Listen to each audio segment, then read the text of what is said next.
Well, the fixtures might be coming thick and fast, and Newcastle might be making a lot of changes in these cup matches, but I don't think we got out of second gear there.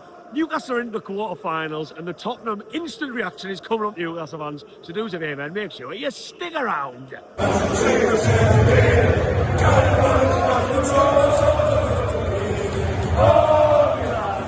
And just like that, the love story that I never want to end between Newcastle United and the Carabao Cup continues, and I can almost taste that champagne getting sprayed at Wembley again. No, that's a long way off. I'm not going to say, but look, Newcastle, first and foremost, forget about the Carabao Cup and being in the next round, which is the most important thing here.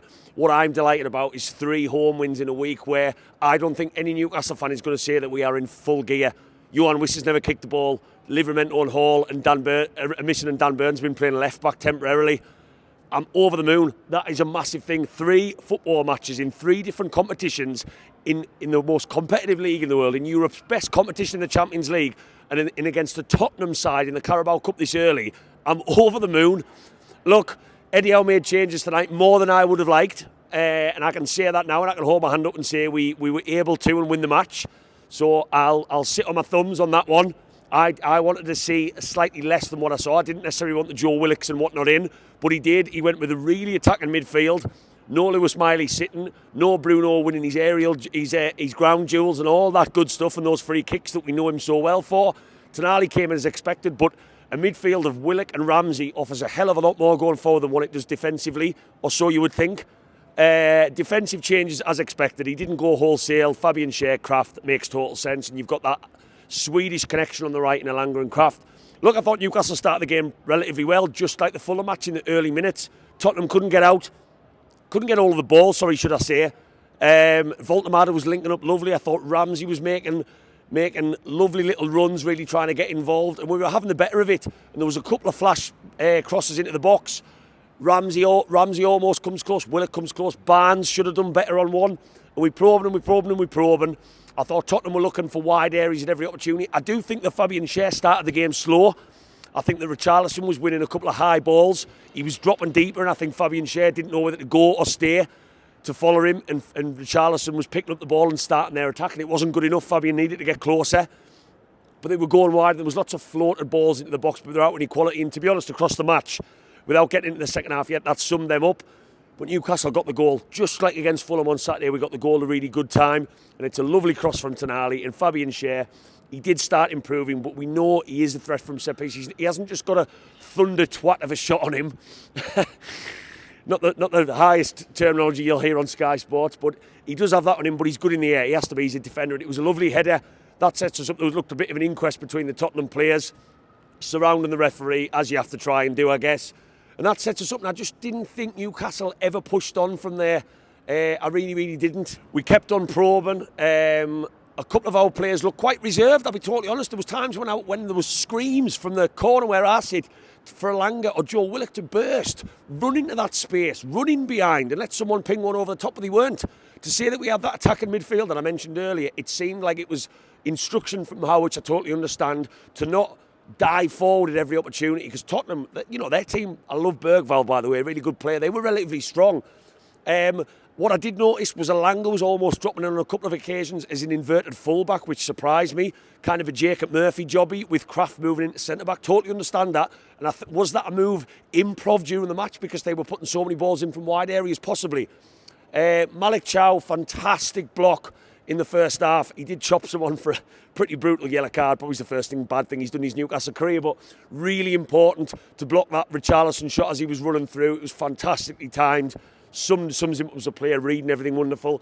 And that was about as good as it got for Tottenham. And Newcastle didn't probe too much more. I thought Woltemade was doing some lovely stuff, seeing the best of him without seeing the best of him in some sort of ways, in terms of not that goal scorer and just what he can do, his brain. And we'll touch on him more in the second half. Second half comes, and look, we start relatively bright. And I think Eddie Howe might have had a message that the Fulham game did not start in the second half how we wanted it to. Don't let that happen again, being 1-0 up. Learn from your mistakes from the weekend. We had so many fresh legs who hadn't played many minutes. And one of them fresh wet legs, Joe Willock, he spooned a header.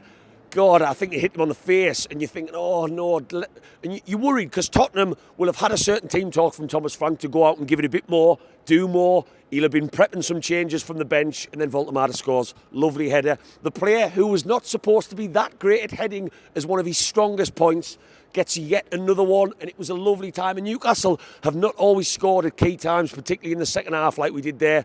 I think back to the Wolves match when we were 1-up. I think back to the Arsenal game where we never pushed on and Arsenal kept on probing and probing and probing. Well, we did that tonight, and that was great to see. And that sets us up. And I thought we were relatively comfortable from that point onwards. But where I think the second half was won was the substitutes. Tottenham go for it, as you'd expect. They take a midfielder off for a striker. They bring Kudus on, arguably their best attacking player this season. And you're thinking, shit, they are going to go for it. Dan Burn could be in for a bit of a ride here against a player of that quality. But Newcastle, Eddie Howe chucks so many fresh legs on. Trippier it right back. Just to add that bit of assurance in the back line. Asula comes on. We know how effective he was against Fulham on Saturday. Who else? Joe Linton for his aggression. And my God, did we see his aggression. Pretty awful tackle.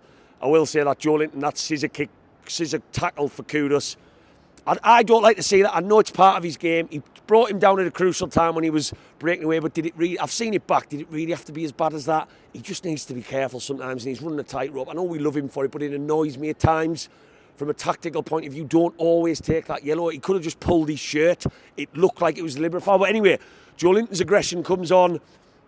Bruno enters the fray not long after, and I just thought from that moment onwards, our energy was higher. The press increased. We were closing down goalkeepers, full-backs, centre-backs, and they couldn't cope with it. And again, Tottenham were relying on wide areas. But Aaron Ramsdale, who came back in the team today, he was getting called upon. He was great with his feet. First half, played it out where Nick Pope would have ballooned it into the corporate boxes. He played it into Woltemade's feet, and it just summed up the difference between the two goalkeepers we already know. But he was called on for shot stopping in the second half at crucial moments, and it was really, really good. And he kept us in the game, and it's great. A squad needs players fighting in every position. We've got two goalkeepers, from what I've seen tonight, fighting for that number one spot. Long may that continue. It's not about a good team, it's a good squad to compete for this many trophies in a season. So that kept us in it, but Tottenham were just loads of floated balls into the box that went to nothing. That's what they were relying on, a bit of magic, maybe a bit of luck, and they never got it. And the luck was with us. And we kept on probing. Couple of half chances, across from Alanga that he tried to put over that almost went in for an own goal. Header wide from a corner late on, but we didn't really need to do too much. The substitutes gave us the energy we needed, and we just saw it over. And I'm over the moon. Standout performance for me, it's got to be Sandro Tonali. I tell you what, there was a moment in the second half when Tonali tracked Kudus, what looked like a dangerous counter, all the way back from one of our own set pieces, and it summed the man up. His energy, his elegance, his control of the football, his passing ability, and his legs and the engine on the man. He was a class above today, and if a Tottenham fan is watching this who couldn't see that, you need to get your eyes tested, because I could see it from where I was sat, and I'd be shocked if the Spurs fans, even from a neutral point of view, didn't agree. Although I do like Bergvall, as I mentioned, but Sandro Tonali was a cut above.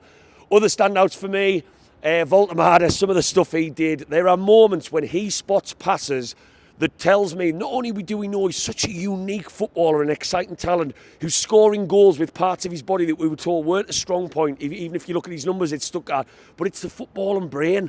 When he receives the ball, it's like he's got a radar going ding, ding, ding, ding, ding. Oh, I've got Barnes to my left. Before he's even looked, his weight of pass, his measure of pass, his speed in the pass, and his ability to get things moving. Do I worry that he's not in the box enough because of that? Yes, and I think that's something that Eddie Howe needs to continue working on, because we will never score that many goals if our striker is nowhere to be seen in linking up the play. So that's a concern. That's where Johan Wissa maybe comes in, I guess. Dan Burn, I thought he had to play against Kudus in the second half. We worry about him at left back. He doesn't want to be playing that. I thought he was impeccable. I thought he did very little wrong tonight. Really impressed. I thought, again, Malik Chow, safe as houses apart from a dodgy yellow card. Fabian Schar grew into the game after a slow start. Emil Kraft didn't put too much of a foot wrong. You just don't get much from him in the final third. Barnes was really quiet. I'm still worried about him. And my only negative tonight would probably be Alanga. Even Joe Willock didn't have his best game, but probably he's the better of what we've seen of him. A lot of Newcastle fans are writing him off. I don't think he's that level we need, but I thought he was steady. Ramsey's going to take more time to learn this Newcastle team. Sorry, there's a siren going past.